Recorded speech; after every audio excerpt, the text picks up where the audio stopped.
This is the right hand switch block on the Diavel 1260, just your simple start button. So you've got the actual start button on the motorcycle down the bottom here, which you press and hold to turn the vehicle on. It also activates the steering lock on the motorcycle when the motorcycle's off.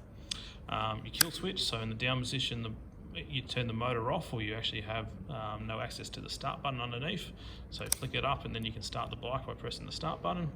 Up the top here, hidden away, is actually the launch control button for the Diavel 1260. This will go into detail on a future video.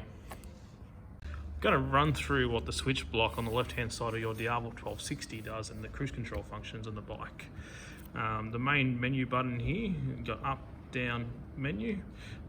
Up and down changes the things like the temperature, total amount of Ks, trip 1, trip 2, fuel consumption, average trip time, all those type of settings on the dashboard. Also used to change things in the menu up and down. The menu button itself can be pressed on the side here, as you can see. That can actually be held down to either select something or just press once to go into a menu. The cruise control here, you got on and off. Now when you press on the actual dashboard, which I'll show in a second, actually comes up a green symbol along the top taskbar, and that will basically indicate that the cruise control is now active. Now you can't actually set the cruise control until you're in second gear and above 50 kilometers an hour. This is just a safety thing that Ducati has set on their bikes. And then you got resume, set, minus and plus, just like in a vehicle.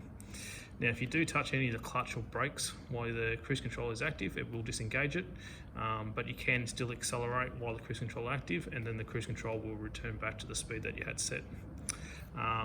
On this bike, this actually has self-cancelling indicators, so you still have your indicators like normal, left, right, and then cancel. The horn button down the bottom here with my thumb is, and then on the top of the switch block we have the four-way flashes button and your high beam button. The high beam button, basically you press and click forward to turn on, pull back to disengage, or you can actually flash it by just keep pressing it. And that is the switch block on the Diavel 1260.